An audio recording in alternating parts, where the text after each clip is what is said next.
For me, I felt like I was more organized than I ever have been getting into the year. I specifically took a week off just to plan my goals and things for the business. Welcome to the Rainmaker Multiplier on Demand, a podcast for leading financial professionals, or rainmakers, and their teams that offer support for securing a successful future. From marketing help to staffing structure, listen and subscribe for actionable insights from advisors and skilled professionals alike. Thank you, everyone, for being here. We've got a fun topic this week, how to keep your business going strong after Q1. Hopefully, everybody did have a strong Q1 and is gearing up for Q2. I know we're a little into it so far, but some of that planning maybe delayed a little bit from tax season, as we were discussing a little bit ago. But we have three fantastic guests with us here today to discuss this topic. First, Christian Cordoba, owner, president of California Retirement Advisors, and Charlie Ehrenfried, owner and wealth manager at Retirement Matters. And of course, Carl Smith, our ambassador, who may have had these conversations with many of you, if not all of you, about your goal setting for Q1 and going strong into Q2. So thank you all three for being here. Christian, why don't we start with you? So on a previous coffee break, and to kind of reset for those that weren't on that one, that we were discussing planning in Q1. Some of that was coming out of the retreat we had in Orlando where we ran a session on this. But I think before we can start to look forward in Q2, we've got to look back at what we did and how Q1 went. So Christian, do you mind sharing, to start things off, how was your first quarter and anything in particular that worked or didn't work from what you had forecasted? Sure. Pleasure to be here. And I know there's a lot of successful business owners here. So just very humbly share with you some of the things that I've been working on. For me, I felt like I was more organized than I ever have been getting into the year. I specifically took a week off just to plan my goals and things for the business. I took a page out of my old mentor's book and actually went to Jackson Hole, set time aside specifically for this purpose, and was very methodical in what I was doing this year and really took time to do that. So looking back to what took place over the first quarter, really as simple as it sounds, I went back and resegmented all of our book. I asked our advisors to go back and do resegmenting for all of our clients. There's a reason for that. First of all, obviously clients' levels move during the course of the year. It's now going to become an annual project. I didn't want to give them something that I thought was just going to be a time-consuming project, but that has been so impactful because that's led into efficiencies on who we're meeting with, how often, the service matrix that we're going to be delivering as a result of some of the goals for the year. Second thing is we launched the Career Path in November. I attended the Career Path course with you all, and it was the missing link. If you guys haven't attended that yet, and I think you've changed the name on it to Practice Management, but it was instrumental in the path that I was taking for this year. And it was really the missing link. And I just wish I would have had that education and knowledge going forward. So putting all of that together, coming out of that course was pretty time consuming, but worthwhile. I launched it to my team now a couple of weeks ago, about a month ago, actually. And there's a process, right? So we're still in the midst of doing that and putting all that together. And the third thing just came back to really where everything leads from client experience for us with our core purpose. But it came back to just relaunching our client educational events, which we have a lunch and learn coming up this next month, and putting a few educational webinars together with Social Security and Medicare and RMD planning. So just a few things there. I'm happy to get into any of those or other things more into the weeds, but I know you have other guests. I can talk on this today. I know this is a topic where we're going to have to just hit things at a high level because I think there's so much we could unpack and dig deeper into.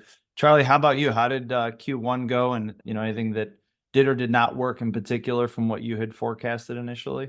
Well, for someone who acquired a business as of the first of the year, my main goal was to just stay in business through the first quarter, and I'm happy to report that I'm still in business. But, as I was thinking about as that transition was taking place and what 2024 and beyond would look like, I often reverted back to Hardy and Sullivan's book, The Gap in the Gain. And for those that haven't read that book, I'm more than happy to share my cliff notes from that book. But the core principle behind that book is, rather than always striving for that ideal life, which most of the time you're going to end up falling short because it's hard to hit perfection on a consistent basis, look at where you started at and look back and see how far you've grown or how much you've gained instead of how far you've fallen short on things. And that's just been a great mind shift for me to focus more on the progress rather than any shortcomings that may come up. And so that mind shift, I think, has been first and foremost what's led to our success. And then the other thing I would say is just making sure that the entire team is aware and is on the same page in terms of what the organization is trying to achieve. Because if you don't have the buy from all of the team members, you're not going to be able to steer that ship in an efficient direction. So making sure that all of our team has been on the same page, we're all aware of where we're at on the different measurements. That would be the other key I would add. Okay, no, that's very helpful. And Carl, for you, I guess a little spin on that, because you're having conversations with most of our advisors on this topic. Any themes that you saw when talking with advisors on how Q1 was going, how it wrapped up overall, and what they've seen working or not working? Yeah, Q1 has been, from the numbers that we're getting at C2P, has been an exceptional, opening quarter. Everybody is, has had some really good numbers. Now the challenge is, especially coming out of tax season, you have a tendency to take a deep breath, take 2-3 weeks off or whatever it is. And so it leads to a little bit of downturn sometimes in the second quarter. But when I keep going back to it, I've been coaching and mentoring now for, I guess, 11 years, with C2P. And I'm a big proponent in goal setting. Now, goals, we use a SMART acronym, which is SMART. They got to be specific. They got to be measurable. They have to be achievable. They have to be recordable, and they have to be timely. The problem with goals, a lot of times, advisors will start looking at monetary goals. What you really need to look at is, where do you want to be each quarter? It keeps you consistent going forward. For example, when I bring on board a new advisor, a week after they're on board, I ask them to have a call with me and tell me where they want to be, 90 days from now, 180 days from now, and a year from now.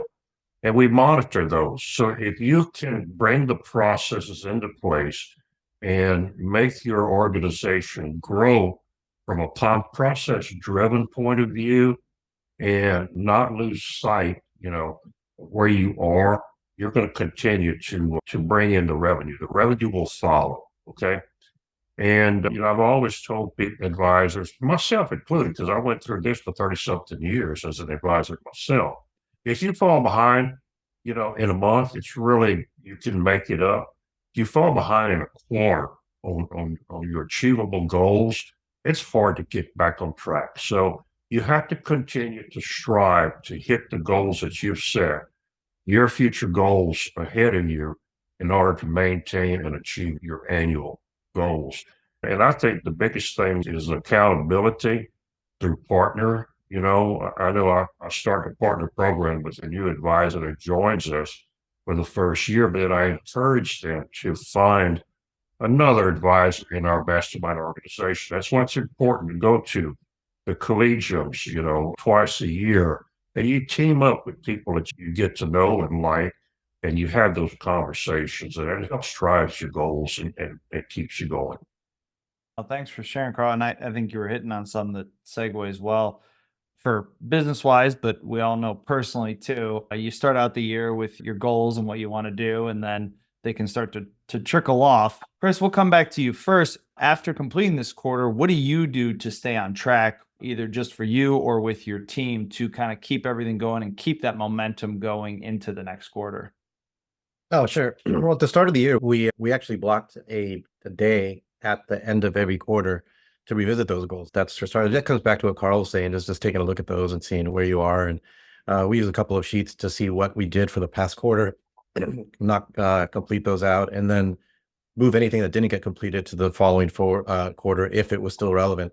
If not, then go ahead and add anything new that might be able to make that up. We use, if you guys are familiar with it, but it's the no brown days philosophy, which talks about the 90-day wonders. But if you look that up, it's no brown days, 90-day wonder. It'll come up and it'll give you an actual calendar for every quarter and blocking out what the color code of every day is that you're working on. But it's a pretty nice little handy tool. I can also get it to you guys if you like. send you the link later. But beyond that, I think what I always try to think of is try to keep score in terms of a different methodology. I think when I was younger in my early years, I was keeping more track of just the production. And I think that's still relevant, but it's really important to keep track of activities is what I've learned.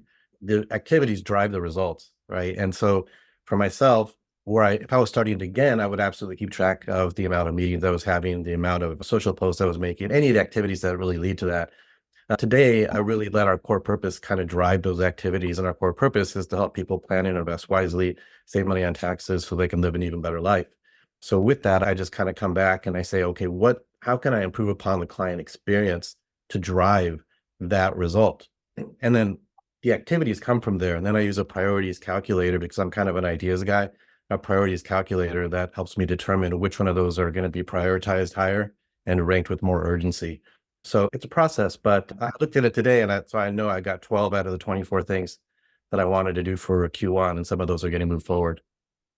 Okay, great. Charlie, how about you? How are you keeping things going heading into the next quarter?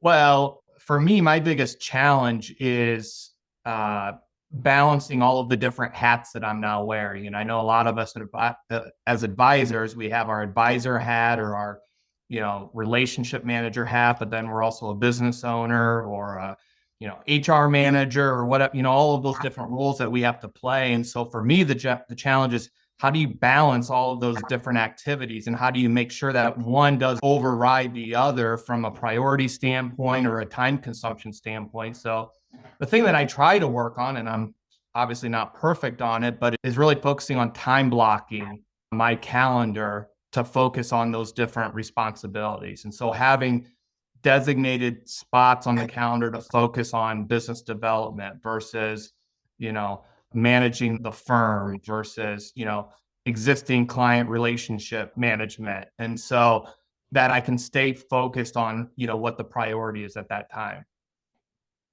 Okay. No, that makes sense. Carl, what about from your end? Any tips that you're sharing with advisors on keeping on track? Yeah, we used to have a scorecard, and we can probably find it somewhere where, everybody that we talk to in business is focused on the financial goals and the building of their business. But to make your life bearable, there's 4 areas that you need to focus on, and I think the most important is family. Sometimes we get so tied up, especially during tax season. I saw a little joke the other day about this young man come to his dad and said, "Dad, how much money do you make every day?"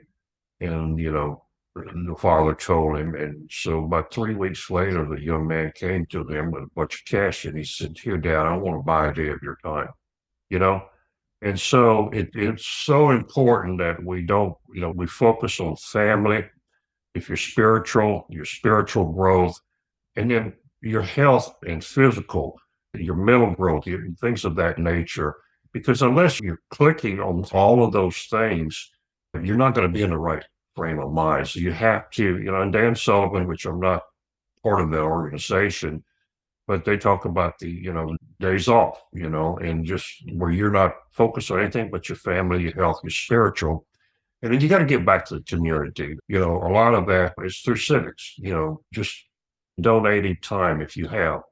Now, as you grow in your business, your time is going to be more towards, pushing that business and that family.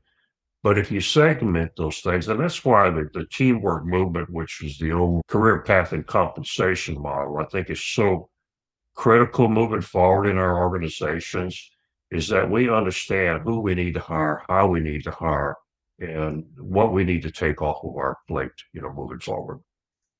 Hey, can I chime in there on that? Yeah. So I think regarding the score worksheet that you mentioned there, Carl, that's I think what I'm using.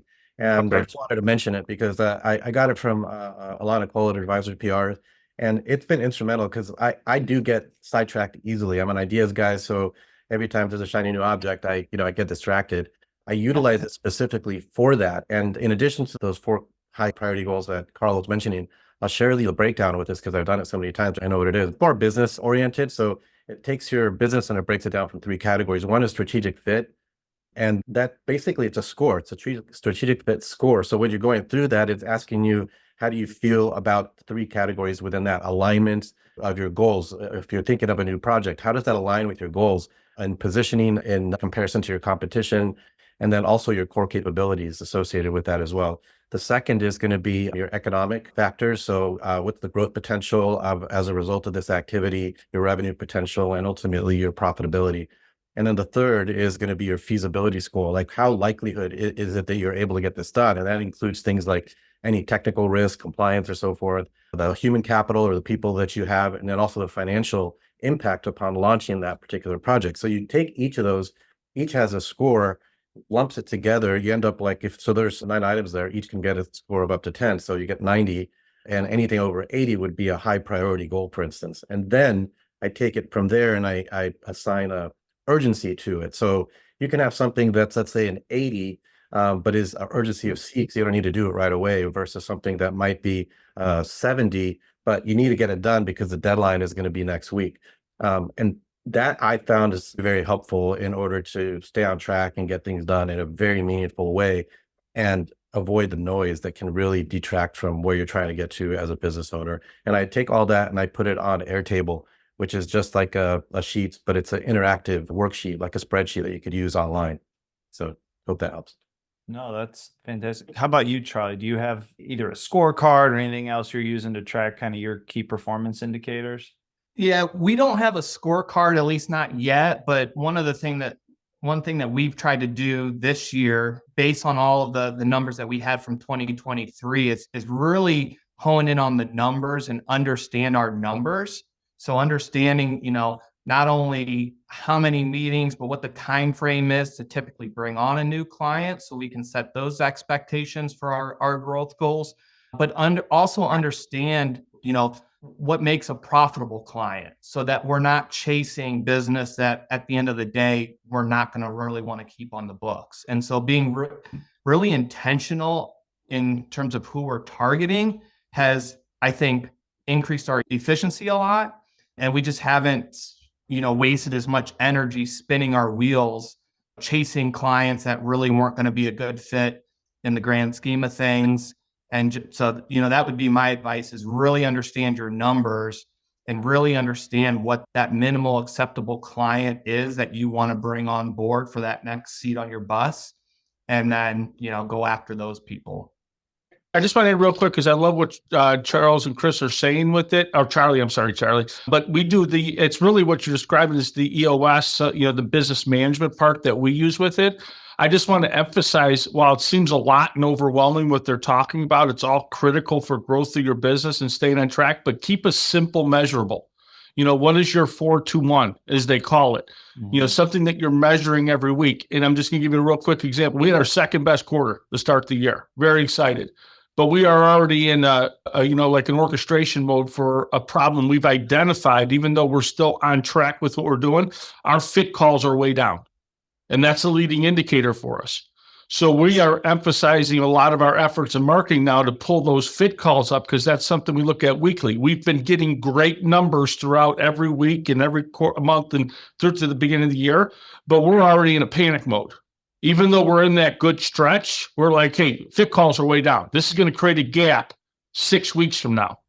So being able to identify where your issue is 6 weeks from now, in the time when things are going very well, is critical to keeping the momentum.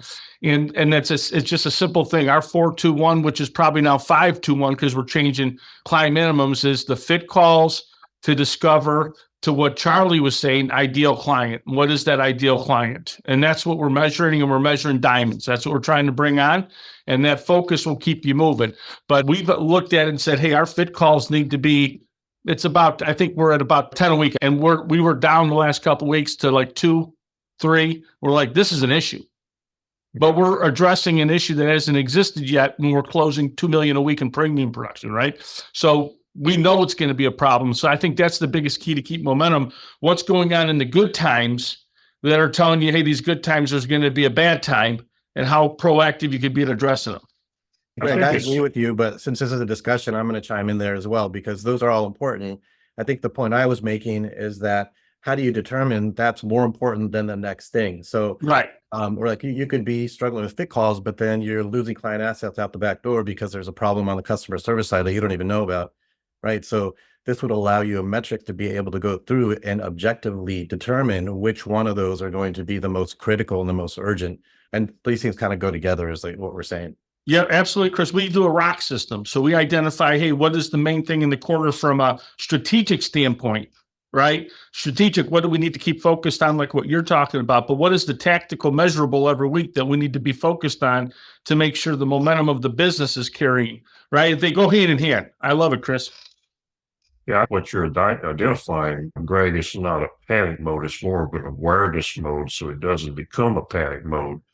And, as I was thinking of the growth at C2P over the years, and we have two advisors in a recruiting pipeline that are going to come on board. And the reason they're going to come on board is because of the processes and the fact that we're not pushing products to them. We're pushing the ability to build an organization, and they're not getting that from where they are right now.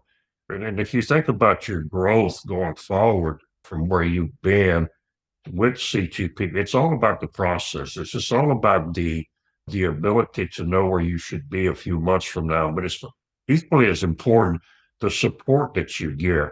I look at the MetaConnect portal on a regular basis, and a lot of times I'm amazed that we're not getting utilized like we should be. A lot of people are not utilizing their MetaConnect or their Meta calls. Look at those things, extremely valuable to help you move forward, through subject matter experts and guys like Greg and, whatnot, who are doing all of this. So you never get into panic mode. You become in an awareness mode 2 or 3 months before you have to, start looking and scrambling and saying, oh, crap, where am I at today? So I hope that, that helps a little bit.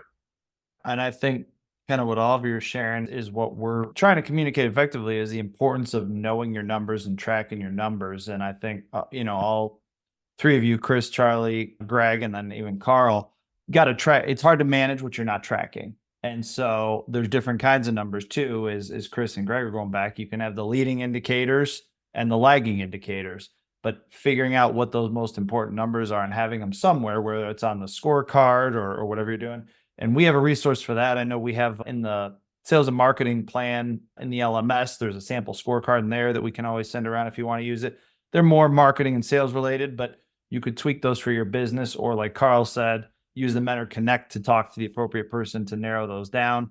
And then similar to what Greg mentioned on the EOS side, the session that Gina and I led in Orlando, for those that were able to attend that, we put together, I think it was a 1-pager or 2 pages there about how to keep on track throughout the year, starting with what is your 1-year goal, going down to quarterly, and then breaking that down even further.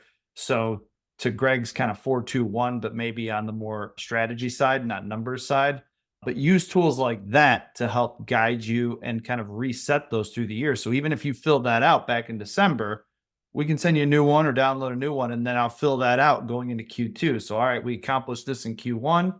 What's the natural progression of that going into Q2? So those are the tools that we have available, but I guess with the few minutes we have left, I'll go back around. Chris, are there any other tools that you're using that maybe you haven't mentioned or kind of want to reiterate that are very helpful to you as you're going through and planning the next steps? Well, from a planning perspective, I shared the couple with the No Brown Days, and there are a couple other sheets that I use from just tech in general. I think one of the things that we adapted this year is we implemented Catchlight. If you're not familiar with Catchlight, it's an incredible tool and resource. It's created by Fidelity, and if you're looking at fit score improvement, maybe this might be a way, Greg, if you're not aware of it, but it'll allow you, like I got 1,800 people in our database, and it goes through and it kind of ranks using AI what the interest of those particular prospects might be, and also what their estimated net worth would be. And it allows you to rank which of those prospects you want to go ahead and tackle first versus next. And so more efficiency that way, instead of just calling everybody or just doing blanket mail campaigns. Also allows you to use AI to essentially utilize outreach and outflow to them based upon their interests and so forth. So pretty cool. Catchlight, I would check that out. There's several others, but we don't have the time. That's be another time. No, thank you for sharing. Charlie, how about you? I would just say if you're not tracking your numbers, just start with something simple, something that you can maybe just track on a Post-it note, because you've got to build that momentum first. And so if you make it too complicated at the beginning, you're never going to stick with it. So keep it simple. And then the other thing I would say is focus on the things that you can control. If you have a new client goal or an AUM goal, at the end of the day, you can't control what the markets do. You can't control who ultimately says yes. You can influence it certainly, but set goals around the things that you actually can control. That's very helpful. And I like what you said first too, because we say it a lot. You have to start somewhere. If you're not doing it, start somewhere, even if it's on the sticky note there. Thank you, everyone, for participating today. I do want to make note the teamwork movement that came up on here a few times today, formerly the career path and compensation training. That is May 14th through 15th in Cleveland. So make sure you register for that. Next week's topic, be here next week, same time. 529 plans, facts, figures, and tax benefits. So don't want to miss that. But thank you again, Chris. Thank you, Charlie. Thank you, Carl, for sharing your thought leadership today. Enjoy the rest of your week, everyone. Thanks for tuning in. This podcast was brought to you by C2P, an organization whose purpose is to educate, train, grow, and support holistic financial advisors so families can achieve true prosperity. Never miss an episode by subscribing now to discover new resources and strategies. Visit C2PEnterprises.com to learn how we can help scale and secure your business. At the time of delivery and any subsequent publishing, information was deemed reliable, but is subject to change by the time of listening or viewing. The contents of this piece include options and projections of C2P, are subject to change, and are for informational purposes only. The information provided in this presentation is not intended to be individual investment, tax, or legal advice.